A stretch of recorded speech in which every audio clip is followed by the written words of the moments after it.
Hello students. और आज बहुत ही इम्पोर्टेंट टॉपिक स्टार्ट करेंगे हम। Stability of resonating structures. देखिए, हमने रेजोनेंस की बेसिक बात कर ली, कंजुगेशन की बात कर ली, डिफरेंट डिफरेंट तरीके के हमने plus r minus r groups की बात कर ली, बहुत तरीके की रेजोनेटिंग स्ट्रक्चर्स कैसे बनाई जाती हैं, उनके लिए किस तरीके से प्लस आर या माइनस आर ग्रुप का इफेक्ट पड़ता है, वो सारा चीज़ हमने डिस्कस कर लिया। अब आज की क्लास में जो बहुत इम्पॉर्टेंट बात है जो मैं डिस्कस करने जा रहा हूँ, वो ये डिस्कस करने जा रहा हूँ कि रेजोनेटिंग स्ट्रक्चर्स किस तरह से बनाई जाती हैं। ये तो हमने पढ़ लिया, लेकिन अगर रेजोनेटिंग स्ट्रक्चर कहीं पे बनती है तो वो स्टेबिलिटी गेन कर रही है या नहीं गेन कर रही है, या कौन सी रेजोनेटिंग स्ट्रक्चर ज़्यादा स्टेबल है, कौन सी कम स्टेबल है। क्योंकि जब हम इसको समझ लेंगे तभी हमें रेजोनेंस को किस तरीके से यूज़ किया जाता है या रेजोनेंस का क्या एप्लीकेशन होता है वो समझ में आएगा। तो मैं आपको यहाँ पर एक बहुत क्लियर बात बता दूँ, और वो ये बताना चाहता हूँ मैं आपसे कि रेजोनेटिंग स्ट्रक्चर्स की स्टेबिलिटी के कुछ नियम होते हैं, कुछ रूल होते हैं, और उन सारे रूल्स को हम आपको एक एक करके पढ़ाएंगे। और जिस ऑर्डर में पढ़ाएंगे कि रूल 1, फिर रूल 2, फिर रूल 3, या मान लीजिए जितने भी हमने आपको रूल पढ़ाए, ये ध्यान रखिएगा कि पहले आपको रूल 1 लगाना है। जब रूल 1 आपका काम ना करे फिर रूल 2 लगाना है। मान लीजिए कि रूल 2 भी ना काम करे फिर तो रूल 3 लगाना है। मतलब मेरा कहने का मतलब कि आपको प्रायोरिटी में पहले रूल 1, फिर रूल 2, फिर रूल 3, और उस सीक्वेंस में आपको चलना है। और एक चीज़ ध्यान रखिएगा, स्टेबिलिटी रेजोनेटिंग स्ट्रक्चर की जो होती है वो जिस ऑर्डर में होती है उसी ऑर्डर में मैं आपको ये बताऊंगा। ठीक है, चलिए स्टार्ट करें। चलिए, बहुत बढ़िया। सबसे पहला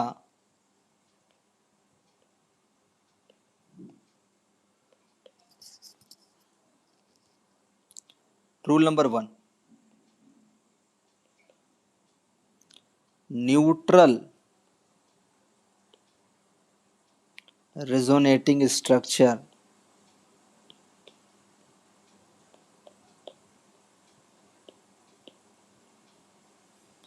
is always most stable.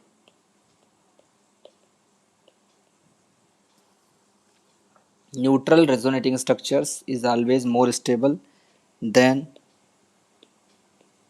ionic resonating structures. ये पहला नियम। न्यूट्रल रेजोनेटिंग स्ट्रक्चर्स हमेशा ज़्यादा स्टेबल होती हैं किससे? आयनिक रेजोनेटिंग स्ट्रक्चर से। इसका मैं आपको एग्जांपल देता हूँ।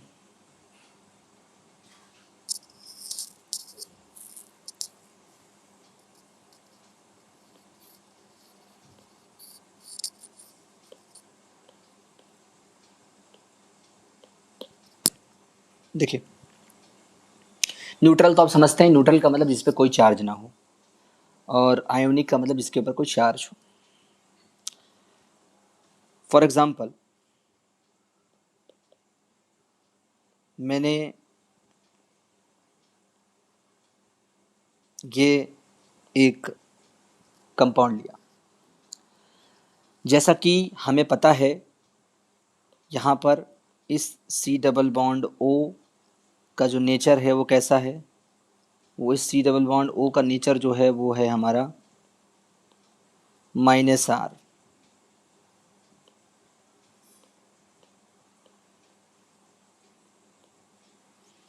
और मैं अगर इसकी रेजोनेटिंग स्ट्रक्चर की बात करूं तो जैसा कि मैंने आप लोगों को बनाना सिखाया है, वो ये इस तरीके से लाते हैं। इसके साथ कंजुगेशन में डबल बॉन्ड का कंजुगेशन है सी डबल बॉन्ड ओ के साथ, तो इसकी एक ही रेजोनेटिंग स्ट्रक्चर बनेगी, और वो क्या बनेगी?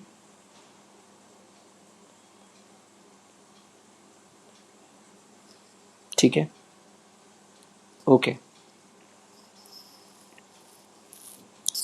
सही है। तो कितनी रेजोनेटिंग स्ट्रक्चर बनी भाई इसमें? फर्स्ट और सेकेंड। अब अगर आपसे कोई पूछे कि भाई फर्स्ट रेजोनेटिंग स्ट्रक्चर ज़्यादा स्टेबल है कि सेकेंड, तो आप हमेशा उससे कहेंगे कि भाई फर्स्ट वाली स्टेबल होगी ज़्यादा सेकेंड वाली से। क्यों? क्योंकि फर्स्ट वाली पे कोई चार्ज नहीं है, लेकिन सेकेंड वाली पे चार्ज है। चार्ज का मतलब देखिए आयनिक हो गया, ये इस कार्बन पे पॉजिटिव चार्ज आ गया, यहाँ पे इस O पे निगेटिव आ गया। इसका मतलब ये हुआ कि अगर कोई भी न्यूट्रल स्ट्रक्चर होगी रेजोनेटिंग की, वो हमेशा चार्ज वाली रेजोनेटिंग स्ट्रक्चर से ज़्यादा स्टेबल होगी। जैसा कि पहली वाली स्ट्रक्चर न्यूट्रल है, उस पर कोई चार्ज नहीं है, आप देख लीजिए कहीं पे कोई भी चार्ज नहीं है। और जो दूसरी वाली है उसमें चार्ज है, O पर भी माइनस चार्ज है और C पे प्लस है, यानी कार्बन पे पॉजिटिव चार्ज है। तो फर्स्ट की स्टेबिलिटी सेकंड से ज़्यादा होगी, और ये हमेशा डोमिनेट करेगा सबसे पहले कि आपको जितनी भी रेजोनेटिंग स्ट्रक्चर बन रही हैं उसमें ये देखना पड़ेगा कि कौन सी न्यूट्रल है और कौन सी चार्ज है, यानी आयनिक है। अगर कोई न्यूट्रल है तो उसकी स्टेबिलिटी आयोनिक वाले से ज़्यादा होगी। ऐसा इसलिए होता है क्योंकि न्यूट्रल वाले पे कोई चार्ज नहीं होता है, और जो न्यूट्रल वाला होता है उसकी एनर्जी कम होती है, और जिसकी एनर्जी कम होती है वो ज़्यादा स्टेबल होता है। चलिए एक और एग्जांपल लेते हैं।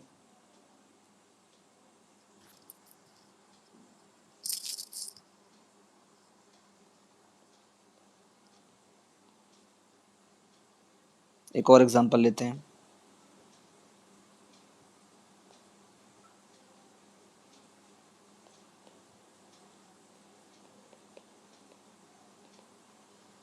भैया देखिए इसमें एक डबल बॉन्ड का कंजुगेशन दूसरे के साथ है, तो इसको इधर लाओ, चाहे इस डबल बॉन्ड को इधर ले आओ, कंजुगेशन में इस तरह से होगा। देखिए कितनी रेजोनेटिंग स्ट्रक्चर बनेंगे इसमें, चाहे तो हम तोड़ के दिखाएं।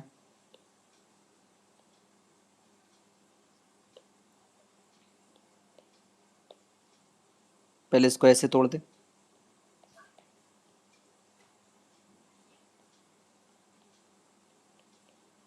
भाई इसको इधर भी ला सकते हैं, डबल बॉन्ड को इधर भी ला सकते हैं, कैसे भी कर सकते हैं। फिर पॉजिटिव चार्ज का कंजुगेशन इसके साथ दिखा दें।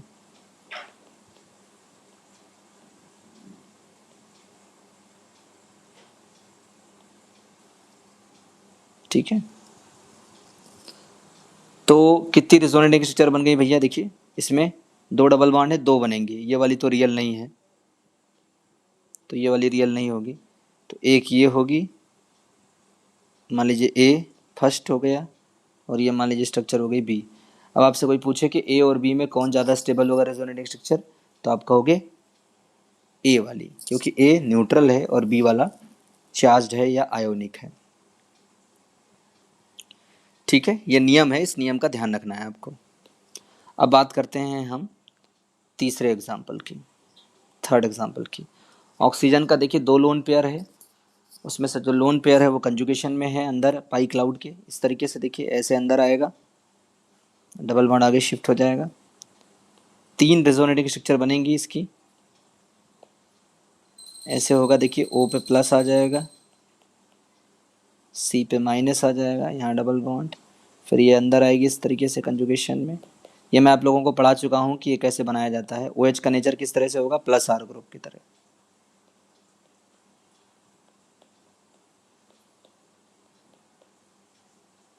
फिर आगे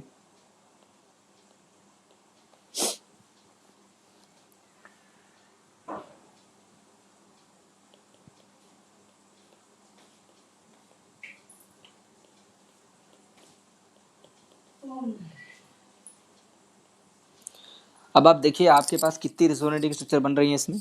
इसमें आपके पास बन रही है टोटल 3 + 1 4 रेजोनेटिंग स्ट्रक्चर बन रही है। देखिए पहला, दूसरा, तीसरा और चौथा।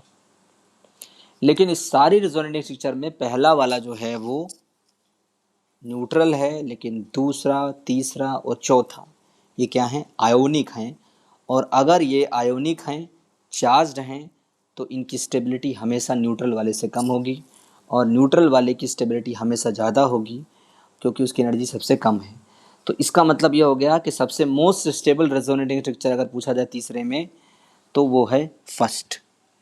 समझ में आ गई मेरी बात? ओके, अब इसी तरीके से हम दो एग्जांपल और ले लेते हैं।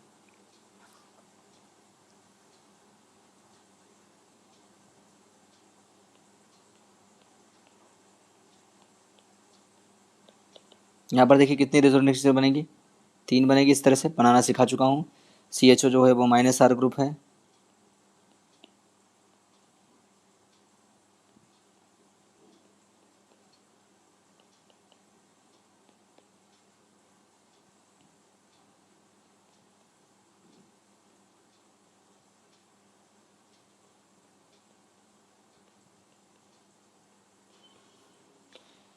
कितनी बनी टोटल, 3 दो रेजोनेंस स्ट्रक्चर बनी अलग से, इसके अलावा फर्स्ट, सेकेंड और थर्ड। ये वाली जो पहली वाली है वो न्यूट्रल है, बाकी ये दोनों आयोनिक हैं।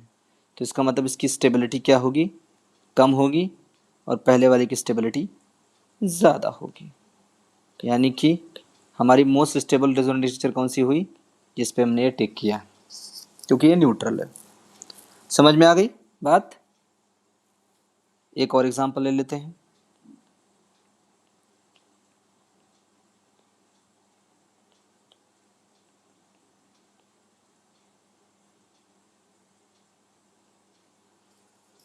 ये दो डबल बॉन्ड हैं, एक बाहर की तरफ है, एक अंदर की तरफ है। कंजुगेशन है इसका इस C डबल बॉन्ड O के साथ। तो दो डबल बॉन्ड हैं इसके साथ कंजुगेशन में, तो दो रेजोनेटिंग स्ट्रक्चर बनेंगी अलग अलग। एक तो देखिए ये बनेगी मिथाइल, दूसरी इस डबल बॉन्ड के साथ बनेगी ऐसे।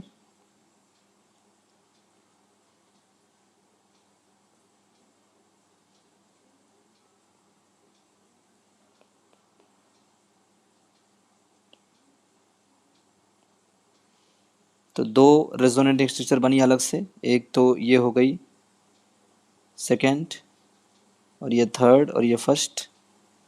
तो एक ये दूसरी वाली बनी और एक ये तीसरी वाली बनी। और ध्यान से समझिए इस बात को, अगर आपसे पूछे कि which is the most stable resonating structure, so first is the most stable resonating structure. क्यों? क्योंकि फर्स्ट न्यूट्रल है बेटा, दूसरी और तीसरी क्या है, आयोनिक है। जो भी आयोनिक होंगी, चार्ज्ड होंगी, उनकी स्टेबिलिटी कम हो जाएगी। समझ में आ गया?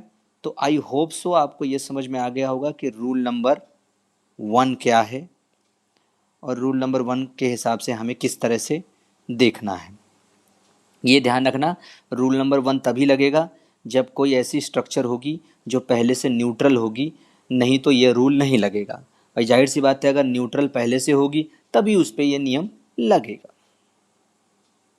और पहले से चार्ज्ड होगी और न्यूट्रल होने की पॉसिबिलिटी होगी। अगर मान लीजिए रेजोनेंस होने के बाद, मतलब पहले से अगर मान लो चार्ज्ड हो और न्यूट्रल होने की पॉसिबिलिटी हो, तो भी ये रूल लग सकता है। लेकिन ये रूल उसी पे नॉर्मली लगता है जिसमें पहले से कोई स्ट्रक्चर हो और वो पहले से ही न्यूट्रल हो, और कंजुगेशन हो उसमें, चाहे +R के फॉर्म में हो और चाहे -R के फॉर्म में। जैसे देखिए मैंने तीसरा एग्जांपल दिया था, इसमें OH का लोन पेयर इसमें साथ जो है वो +R इफेक्ट के साथ शो कर रहा था, और बाकी जो CHO वाला चौथा एग्जांपल दिया या पांचवा वाला कीटोन का एग्जांपल दिए, सब सारे -R वाले थे।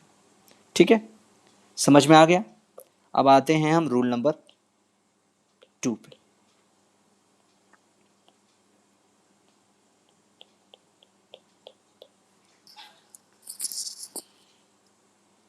if any ionic charged intermediate is present, such as carbocation or cation or carbanion और anion और रेडिकल या फिर free radical,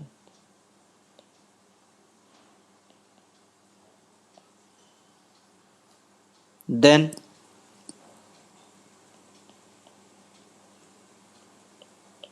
stability of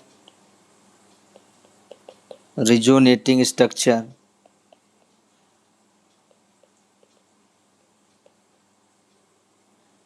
will be decided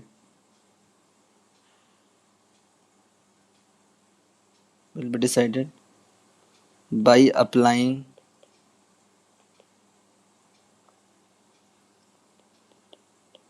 following rules। मतलब मेरा कहने का ये मतलब है कि अगर आपके पास आपको लग रहा है कि कोई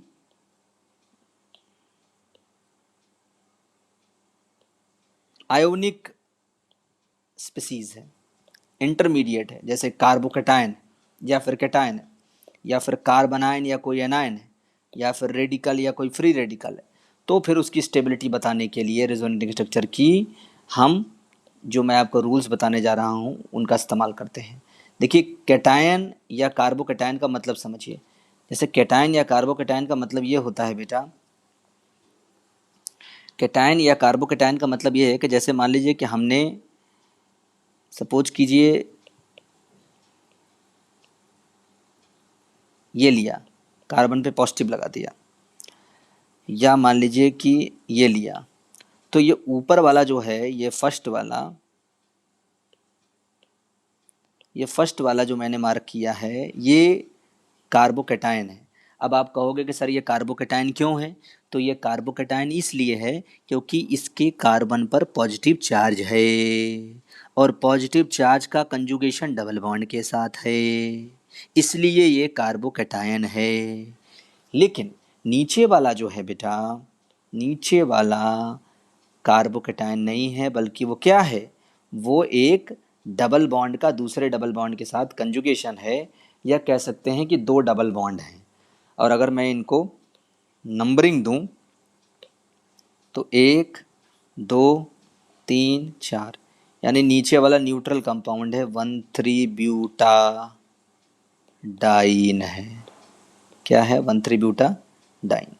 तो इस पे नियम कैसे लगाना है आपको कार्बोकेटायन के लिए, रेजोनेटिंग स्ट्रक्चर कौन सी सबसे ज़्यादा स्टेबल होगी, उसके लिए मैं आपको बताने जा रहा हूँ नियम। और इसके लिए बता चुका हूँ आपको 1,3 ब्यूटाडाइन वगैरह के लिए। अब मान लो मैं कार्बेनाइन की बात करूँ, तो कार्बेनाइन क्या होता है भैया? देखो, जैसे इसी में ले लेता हूँ मैं, कार्बेनाइन का मतलब जिसके ऊपर कार्बन पे माइनस चार्ज हो। ये देखिए, ये कार्बेनाइन है क्योंकि इसके कार्बन पे माइनस है और माइनस चार्ज का कंजुगेशन डबल बॉन्ड के साथ है। तो इस पे भी आपको कैसे नियम लगाना है वो मैं बताने जा रहा हूँ। और मान लीजिए बेटा मैं फ्री रेडिकल की बात करूँ, तो मैं CH2 पे एक अनपेयर्ड इलेक्ट्रॉन ऐसे लगा दूँ, ऐसे। देखिए सीधी सी बात, अगर कार्बन पे कोई चार्ज ना हो, पॉजिटिव चार्ज हो, मतलब कोई भी चार्ज ना होने का मतलब है कि कोई भी इलेक्ट्रॉन ना हो कार्बन पे और पॉजिटिव चार्ज हो, तो उसको कार्बोकेटायन बोलते हैं। और अगर मान लीजिए कि कार्बन पे माइनस चार्ज हो तो उसको कार्बेनाइन बोलते हैं। और कार्बन पे अगर एक इलेक्ट्रॉन हो खाली तो उसको फ्री रेडिकल बोलते हैं। तो अगर कार्बोकेटायन पे या कार्बनाइन पे या फ्री रेडिकल पे अगर आपको रेजोनेंस अप्लाई करना है, तो जो रेजोनेटिंग स्ट्रक्चर बनेगी वो कब ज़्यादा स्टेबल होगी और कम कब स्टेबल होगी, मतलब कब ज़्यादा स्टेबल होगी और कब जो है वो कम स्टेबल होगी, वो उसके लिए मैं आपको नियम बताने जा रहा हूँ।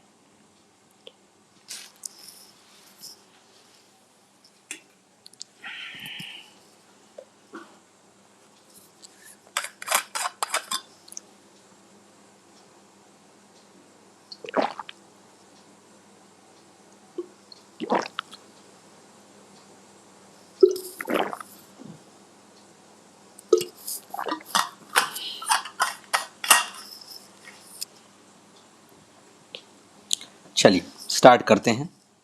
तो रूल नंबर 2 में सबसे पहला पॉइंट बताने जा रहा हूं मैं, पॉइंट ए एक्सप्लेन करूंगा। देखिए, if minus charge is present on more electronegative atom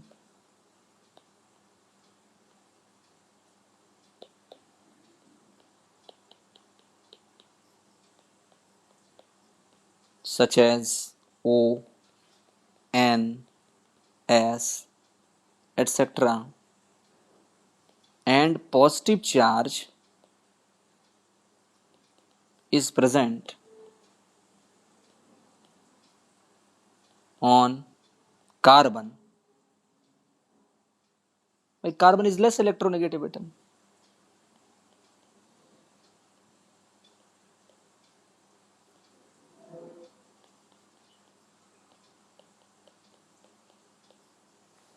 Then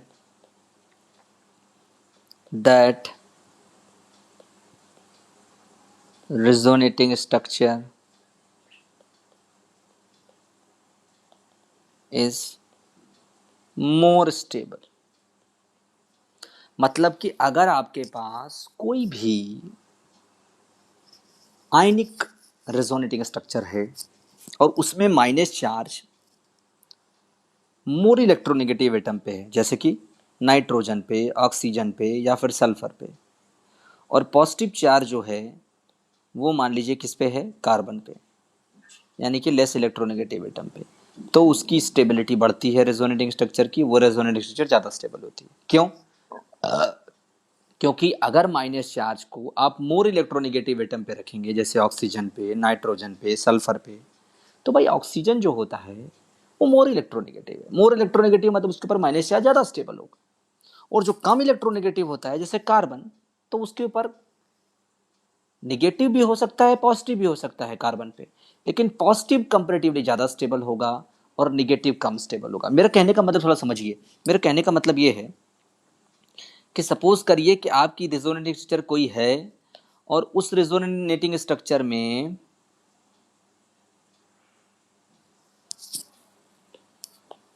मान लीजिए कि कोई रेजोनेटिंग स्ट्रक्चर है, उसमें ऑक्सीजन है और एक में कार्बन है। मान लीजिए इस ऑक्सीजन का ऑक्टेट कंप्लीट नहीं है। क्या है? ऑक्टेट, नो ऑक्टेट कंप्लीट, और कार्बन में भी नो ऑक्टेट कंप्लीट। ध्यान रखिएगा इस बात का, नो ऑक्टेट कंप्लीट मतलब कि भाई उसका ऑक्टेट नहीं कंप्लीट होना चाहिए। ऑक्टेट कंप्लीट नहीं होने का मतलब ये हुआ कि वो किसी भी तरीके से अपना चार्ज्ड हो और ऑक्टेट कंप्लीट ना हो। तो ओ पे अगर तुम देखोगे तो ओ इज मोर इलेक्ट्रोनेगेटिव, तो ये अपने ऊपर माइनस चार्ज वाले को ज्यादा स्टेबलाइज करेगा। ये अपने ऊपर क्या करेगा?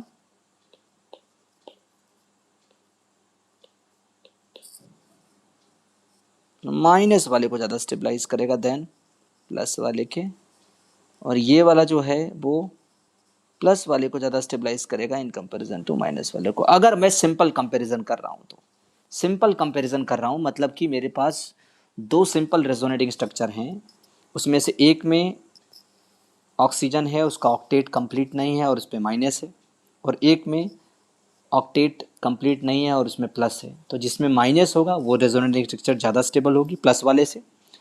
और अगर मैं कार्बन की बात करूं तो चूंकि कार्बन कम इलेक्ट्रोनेगेटिव है तो उस पर पॉजिटिव ज़्यादा स्टेबल होगा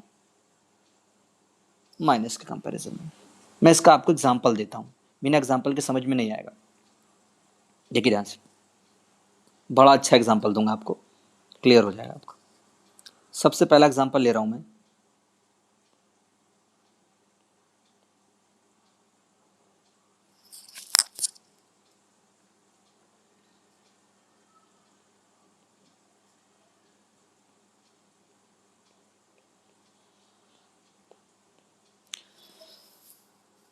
आप देखिए, आप मुझसे पूछेंगे कि सर आप इसमें ये रूल 2 क्यों लगा रहे हैं, रूल 1 क्यों नहीं लगा रहे? तो भाई जाहिर सी बात है, अगर मैं इस पहले वाले की बात करूं, इस वाले की बात करूं, फर्स्ट वाले की, तो ये भी कार्बन आयन है, और अगर मैं दूसरे वाले की बात करूं तो ये भी एनायन है। मतलब एनायन बोलो या कार्बन बोलो, कार्बन पे माइनस चार्ज तो कार्बन आयन, और कार्बन को छोड़ के किसी और पे माइनस चार्ज हुआ तो एनायन। अब जैसे कि यहाँ पे O पे माइनस है तो ये एनायन और ये कार्बन आयन। तो आप को मैंने सीधा सीधा बताया कि अगर मान लीजिए आपके पास आयनिक स्पीसीज है कोई, आयनिक स्पीसीज का मतलब कि जिस पे पॉजिटिव चार्ज हो या फिर नेगेटिव चार्ज हो या फिर रेडिकल हो, उस पे पहला नियम लग ही नहीं सकता क्योंकि वो न्यूट्रल हो ही नहीं सकता, वो तो आयोनिक है। तो इस पे नियम लगाने का तरीका है कि पहले आप देखो कि माइनस चार्ज या पॉजिटिव चार्ज या रेडिकल किस कार्बन पे है। तो इसमें अगर ध्यान से देखिए आप लोग, तो इसमें माइनस चार्ज किस पे है भाई? कार्बन पे। कार्बन पे माइनस चार्ज है, इसका मतलब क्या हुआ? ये कार्बन आयन हुआ।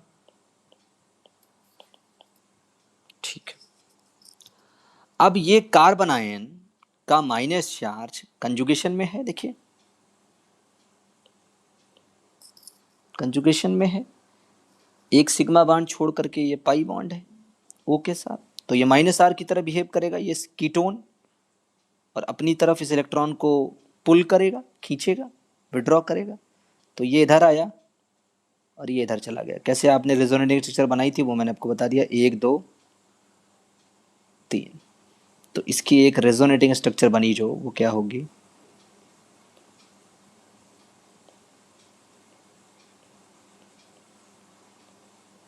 ये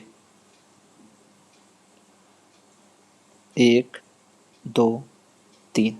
अब ये पहले वाला तो जो था, ये फर्स्ट वाला ए इसको मान लिया जाए, तो ये तो कार्बन आयन है,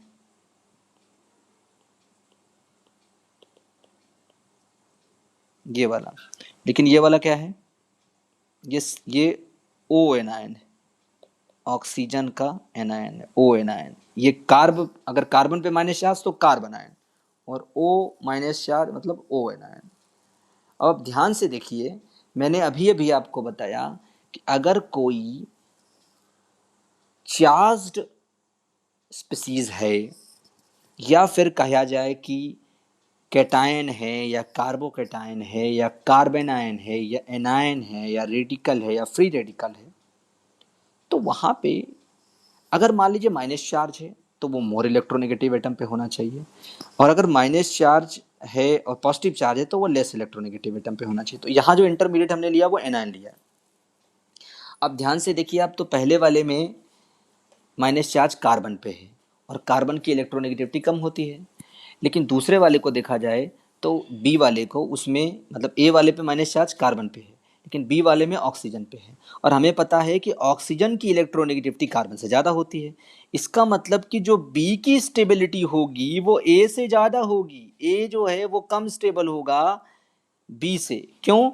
क्योंकि बी में ना तो ऑक्टेट कंप्लीट है और ना तो ए में ऑक्टेट कंप्लीट है। भाई देखिए आप ध्यान से, ना तो बी पे ऑक्टेट है ना तो ए पे ऑक्टेट। ऑक्टेट का मतलब ये हो गया कि मतलब ये न्यूट्रल नहीं है किसी तरीके से, ना तो ए न्यूट्रल है ना तो बी न्यूट्रल है। लेकिन बी वाले पे माइनस चार्ज ऑक्सीजन पे है और ए वाले पे माइनस चार्ज कार्बन पे है, और हमें पता है कि carbon is less electronegative and oxygen is more electronegative.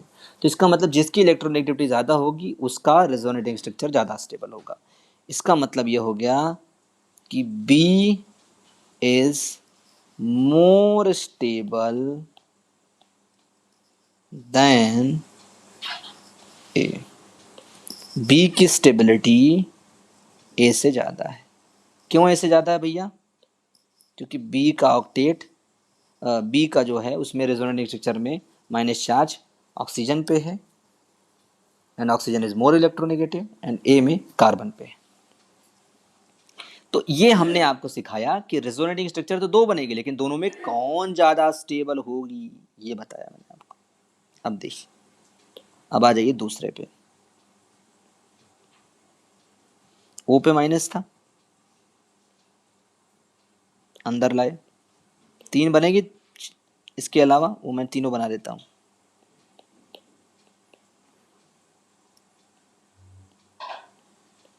बहुत ध्यान से आप समझिएगा इसको, बड़ा इंपॉर्टेंट पार्ट है।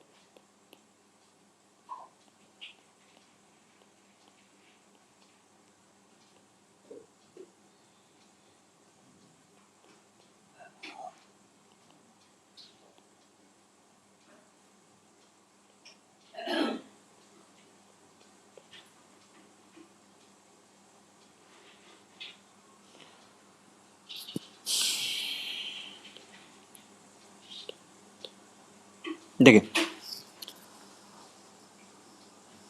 इसमें O पे माइनस चार्ज है, इसमें C पे माइनस चार्ज है, इसमें भी C पे माइनस चार्ज है, और इसमें भी C पे माइनस चार्ज है।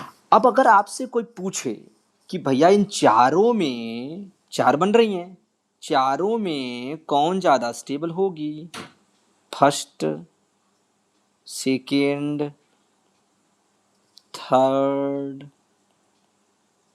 फोर्थ, तो आप क्या बोलेंगे? आप बोलेंगे भैया पहला वाला ज़्यादा स्टेबल होगा, दूसरा, तीसरा और चौथा वाला कम स्टेबल होगा, क्योंकि भैया पहले वाले में O पे माइनस चार्ज है, और भैया तीसरे, चौथे और तीसरे, दूसरे, तीसरे और चौथे में भैया कार्बन पे माइनस चार्ज है। और आपने अभी बताया भैया कि अगर आयनिक की स्पीसीज होगी कोई, जैसे एनायन या कार्बन आयन, कैटायन या कार्बोकैटायन या रेडिकल, तो उसमें अगर एनायन होगा और एनायन मान लीजिए मोर इलेक्ट्रोनेगेटिव एटम पे होगा, जैसे यहाँ ऑक्सीजन पे है, तो फिर ये ज़्यादा स्टेबल होगा, और कार्बन पे होगा तो ये निगेटिव चार्ज, तो वो कम स्टेबल होगा।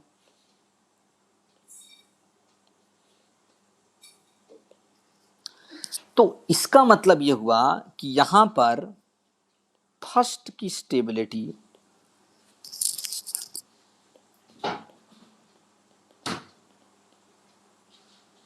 ज़्यादा होगी दूसरे या फिर तीसरे या फिर चौथे से,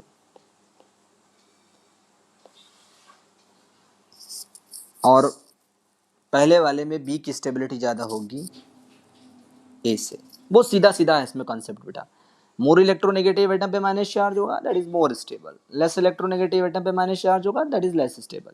लेस इलेक्ट्रोनेगेटिव एटम पे माइनस चार्ज आएगा, मोर इलेक्ट्रोनेगेटिव एटम पे पॉजिटिव चार्ज आएगा, तो दैट इज कम स्टेबल। और लेस इलेक्ट्रोनेगेटिव एटम पे पॉजिटिव चार्ज, जैसे कार्बन पे पॉजिटिव चार्ज होगा, तो दैट इज मोर स्टेबल। अगर केटायन की बात करोगे तो पॉजिटिव चार्ज के रिस्पेक्ट में देखना है, और एनायन की बात करोगे तो नेगेटिव के फॉर्म में देखना है। अब देखिए, what is the application of resonance. अगर कोई आपसे कहे कि भैया पहले वाले कार्बेनाइन में या पहले वाली स्ट्रक्चर में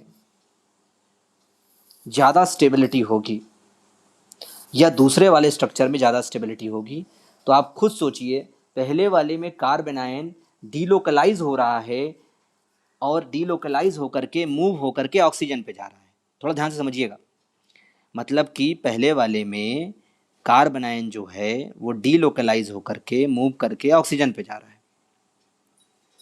और दूसरे वाले में ऑक्सीजन का माइनस डीलोकलाइज होकर के कार्बन पे जा रहा है। तो आप खुद बताइए, अगर एक एनायन, कार्बन आयन ऑक्सीजन पे जा रहा है तो यानी ज़्यादा स्टेबलाइज हो रहा है, और ये O माइनस अंदर आके कार्बन पे जा रहा है, इसका मतलब डीस्टेबलाइज हो रहा है। इसका मतलब दूसरी, तीसरी और चौथी जितनी रिजोनेटिंग स्ट्रक्चर्स हैं वो कम स्टेबल हैं, डीस्टेबलाइज्ड हैं, जबकि ए जो है वो बी में जा रही है और वो ज़्यादा स्टेबलाइज्ड है। तो ध्यान रखिएगा कि आपको जब पढ़ाया जाएगा अभी एप्लीकेशन आगे, तो मैं ये बताऊंगा कि जब कभी भी किसी स्ट्रक्चर की या किसी कंपाउंड की या किसी रिएक्शन इंटरमीडिएट की, चाहे वो कार्बन आयन हो, चाहे वो कार्बन आयन कार्बोकेटायन हो या फ्री रेडिकल हो, उसकी स्टेबिलिटी में ये देखा जाता है कि उसके साथ जो रेजोनेटिंग स्ट्रक्चर बन रही है वो स्टेबल है या नहीं है। अब जैसे पहले वाले के साथ जो बन रही है वो स्टेबल है, दूसरे वाले के साथ जो तीसरा, दूसरा, मतलब फर्स्ट, जो दूसरा एग्जांपल है उसमें फर्स्ट के साथ साथ जो सेकेंड, थर्ड और फोर्थ बन रही है वो सारी अनस्टेबल है। तो उसको कंपेयर करके आप स्टेबिलिटी बताएंगे कि कौन ज़्यादा स्टेबल है, कौन कम स्टेबल है। ठीक है, तो एक एग्जांपल मैंने इसका दिया, आपको समझ में आ गया होगा। मैंने बता दिया carbon ion should be on more electronegative atom and carbocation should be on less electronegative atom. चलिए एक एग्जांपल और लेते हैं।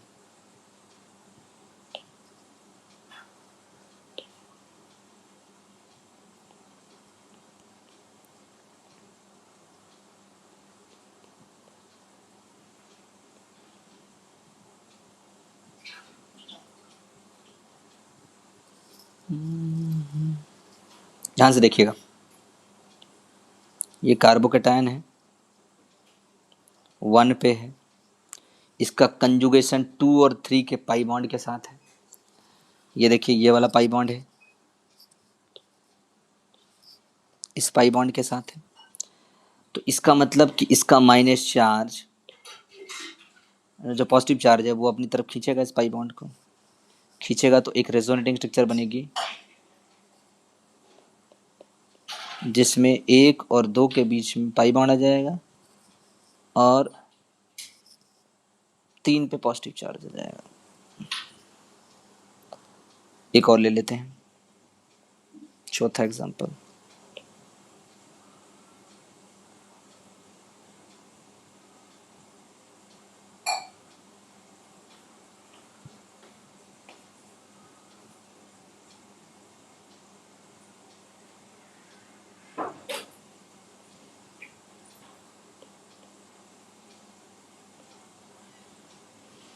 यहाँ इस पॉजिटिव चार्ज का कंजुगेशन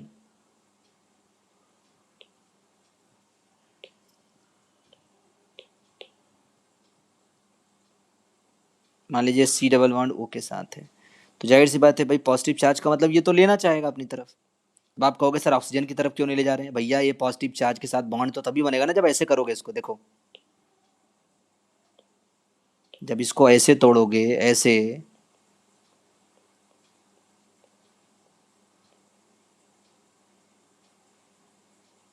इस पे निगेटिव, इस पे पॉजिटिव और O पे पॉजिटिव, तभी तो बॉन्ड बनेगा इसके साथ। तभी तो इसके साथ ऐसे बॉन्ड बनेगा, नहीं तो बॉन्ड ही नहीं बनेगा। अब आप कह रहे हो सर ये क्या कर रहे हो आप? मैं बता रहा हूँ क्या कर रहा हूँ, ध्यान से देखना बेटा, बड़ा इंपॉर्टेंट बात है। एक बार इसको समझ लिया ना फिर सबको समझ में आ जाएगा।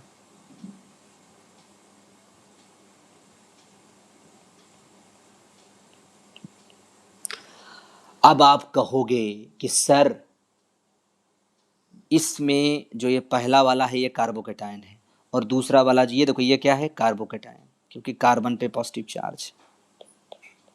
ये दूसरा वाला क्या है भैया, नाइट्रोजन पे पॉजिटिव चार्ज है, तो ये केटायन है। इसमें भी चौथे वाले में देखो तो कार्बन पे पॉजिटिव चार्ज है तो कार्बोकेटायन, और यहाँ ऑक्सीजन पे पॉजिटिव चार्ज है तो फिर ये केटायन।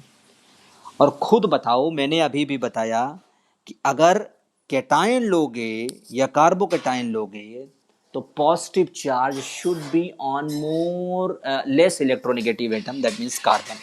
अगर पॉजिटिव चार्ज को आप मोर इलेक्ट्रोनेगेटिव एटम पे रखोगे तो वो कम स्टेबल हो जाएगा। देखिए मैंने बताया ऊपर, ये देखिए कि अगर भैया मोर इलेक्ट्रोनेगेटिव एटम लोगे जैसे ऑक्सीजन या नाइट्रोजन तो निगेटिव वाला पॉजिटिव से ज़्यादा स्टेबल होगा, और कार्बन लोगे तो पॉजिटिव वाला निगेटिव से ज़्यादा होगा। इसका मतलब ये हो कि अगर ऑक्सीजन पे पॉजिटिव ले लोगे तो उसका पॉजिटिव जो है वो अनस्टेबल हो जाएगा कार्बन के पॉजिटिव से। सीधा सीधा समझो कि अगर निगेटिव होगा तो मोर इलेक्ट्रोनेगेटिव एटम पे रहेगा और पॉजिटिव होगा तो लेस इलेक्ट्रोनेगेटिव एटम, इसका मतलब कार्बन पे रहेगा। इसका मतलब ये हुआ कि जो ये पहले वाला स्ट्रक्चर है, ये वाला स्ट्रक्चर है, ध्यान से देखिएगा, ये वाला स्ट्रक्चर है, ये वाला स्ट्रक्चर है, ये वाला स्ट्रक्चर है, ये ज़्यादा स्टेबल होगा इस वाले स्ट्रक्चर से, इस वाले स्ट्रक्चर से ज़्यादा स्टेबल होगा। क्यों? क्योंकि यहाँ नाइट्रोजन पे पॉजिटिव चार्ज है और पहले वाले में कार्बन पे पॉजिटिव चार्ज है। इसका मतलब ये, इसको मान लीजिए मैं फर्स्ट मान लेता हूँ और इसको सेकंड मान लेता हूँ। तो first is more stable then second. और दूसरे में बात किया जाए, आप कहोगे भैया आपने तो उल्टा कर दिया, हम आपने तो सिखाया था ऑक्सीजन की तरफ जाता है, लेकिन मेरी मजबूरी थी, मुझे बनाना पड़ा, क्योंकि पॉजिटिव तो तभी बॉन्ड बनाएगा पाई बॉन्ड तब जब उसके निगेटिव मिलेगा। इसका मतलब कि ये वाला जो बना है वो हाईली अनस्टेबल होगा, हाईली अनस्टेबल, हाईली अनस्टेबल। ये बन ही नहीं सकता क्योंकि यहाँ पर O पर पॉजिटिव चार्ज आ गया है और oxygen is more electronegative atom, और मोर इलेक्ट्रोनेगेटिव एटम पे बेटा माइनस चार्ज तो हो सकता है लेकिन पॉजिटिव चार्ज नहीं हो सकता। इसका मतलब ये कार्बोकेटायन जो आपने पहले रखा है ये रेजोनेटिंग स्ट्रक्चर इस दूसरी रेजोनेटिंग स्ट्रक्चर से ज़्यादा स्टेबल होगी, और दूसरी वाली बन ही नहीं सकती। क्यों नहीं बन सकती? क्योंकि वहाँ पर मोर इलेक्ट्रोनेगेटिव एटम पर पॉजिटिव चार्ज है। तो इसका ध्यान रखिएगा बेटा, यही मैंने आपको बताया कि अगर माइनस चार्ज रखना चाहते हो तो ऑक्सीजन पे रखो, जैसे यहाँ पर ऑक्सीजन पे आ रहा है, यहाँ कार्बन पे जा रहा है, तो यहाँ अनस्टेबलाइजेशन गेन कर रहा है और पहले वाले में स्टेबलाइजेशन गेन कर रहा है। और तीसरे वाले में देखो कार्बन पे पॉजिटिव चार्ज है तो ज़्यादा स्टेबल होगा, नाइट्रोजन पे पॉजिटिव चार्ज आएगा। देखो नाइट्रोजन का ऑक्टेट नहीं कंप्लीट होना चाहिए, ध्यान रखना बेटा, नाइट्रोजन का ऑक्टेट नहीं कंप्लीट होना चाहिए, तभी उसका पॉजिटिव चार्ज आप कंसिडर करेंगे इस रूल के हिसाब से। तो नाइट्रोजन पे पॉजिटिव चार्ज है कैटायन और कार्बन पे पॉजिटिव चार्ज है तो कार्बोकैटायन। तो कार्बोकैटायन ज़्यादा स्टेबल है क्योंकि कार्बन इस कम इलेक्ट्रोनेगेटिव है और मोर इलेक्ट्रोनेगेटिव एटम पे पॉजिटिव चार्ज अनस्टेबल हो जाता है। इसका मतलब मोर इलेक्ट्रोनेगेटिव एटम अपने ऊपर नेगेटिव रखना चाहता है बेटा, क्योंकि वो इलेक्ट्रॉन एफिनिटी रखता है, वो इलेक्ट्रॉन को खींचना चाहता है अपनी तरफ, तो वो माइनस चार्ज को अपने पास स्टेबल करेगा, पॉजिटिव चार्ज को डिस्टेबल करेगा। ये डिस्टेबल कर रहा है, ये डिस्टेबल कर रहा है, ये नहीं स्टेबल है। जबकि यहाँ पर भी देखिए चौथे वाले में, तो यहाँ भी पॉजिटिव चार्ज कार्बन पे है और जब ऑक्सीजन पे आ रहा है तो वो डिस्टेबल हो रहा है। इसका मतलब the resonating structure stability if ionic species is present, either carbocation, carbanion or free radical, will be checked firstly that minus charge is present on more electronegative atom or less electronegative atom. अगर minus charge carbanion पर carbon पे है तो वो कम stable होगा, और more electronegative atom पे होगा जैसे कि नाइट्रोजन पे, ऑक्सीजन पे या सल्फर पे, तो वो ज़्यादा स्टेबल होगा। और जितनी इलेक्ट्रोनेगेटिविटी बढ़ेगी उतना माइनस चार्ज ज़्यादा स्टेबल होगा। और कैटायन की बात की जाए बेटा तो कैटायन कार्बन पे ज़्यादा स्टेबल होगा और मोर इलेक्ट्रोनेगेटिव एटम पे कम स्टेबल होगा। ठीक है, सो आई होप सो ये समझ में आ गया होगा आपको। ये दूसरा नियम है आपका। अब इसके हिसाब से कैसे आपको स्टेबिलिटी रेजोनेंट स्ट्रक्चर की चेक करनी है उसको मैं पढ़ाऊंगा, एग्जाम्पल के थ्रू और एलाबोरेट करूंगा। लेकिन मैं अब इसके एग्जाम्पल बताऊंगा, मैं आपको इसके एग्जाम्पल सॉल्व करवाऊंगा और बहुत सारे example of rule 1 and rule 2A, इसके हिसाब से मैं आपको सॉल्व करवाऊंगा। और ध्यान रखिएगा रूल 1 को रूल 2 से कंपेयर नहीं करना है, क्योंकि रूल 1 के हिसाब से अगर कोई स्ट्रक्चर होता है तो वो हमेशा ज़्यादा स्टेबल होगा। जैसे देखिए मैं आपको एक एग्जाम्पल करके दिखाता हूँ।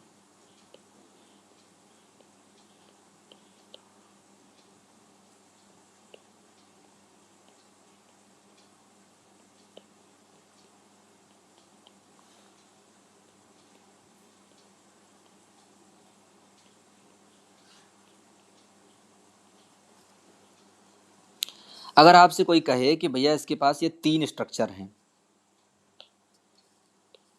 ए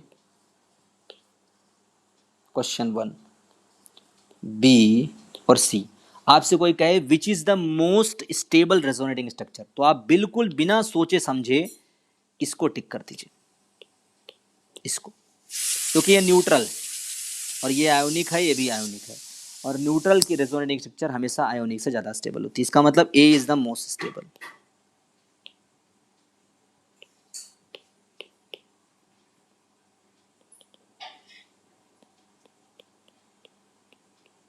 जबकि अगर आपसे कोई पूछे कि बी और सी में कौन ज़्यादा स्टेबल है, तो जाहिर सी बात है बी में कार्बन पे माइनस चार्ज है जिसका जिसका कंजुगेशन ओ के साथ है, तो इसका मतलब अगर इसको मूव कराओगे तो ऑक्सीजन पे माइनस चार्ज आएगा, और ऑक्सीजन मोर इलेक्ट्रोनेगेटिव है तो वो अपने ऊपर माइनस चार्ज को स्टेबलाइज करेगा।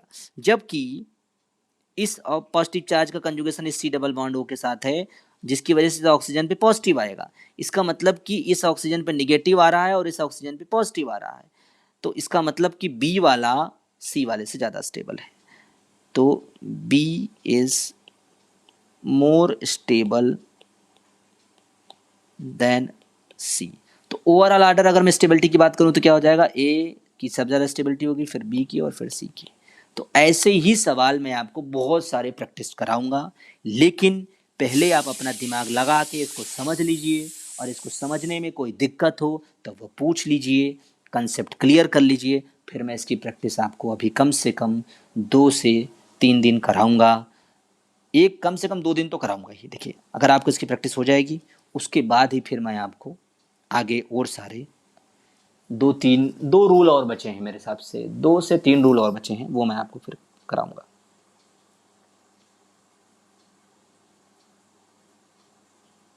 ठीक है, समझ में आ गया, इसको कर लीजिए अच्छे से। और करके अगर कोई डाउट हो तो वो मुझसे कंसल्ट कर लो। ठीक है बेटा? Okay, take care, thank you very much, good day.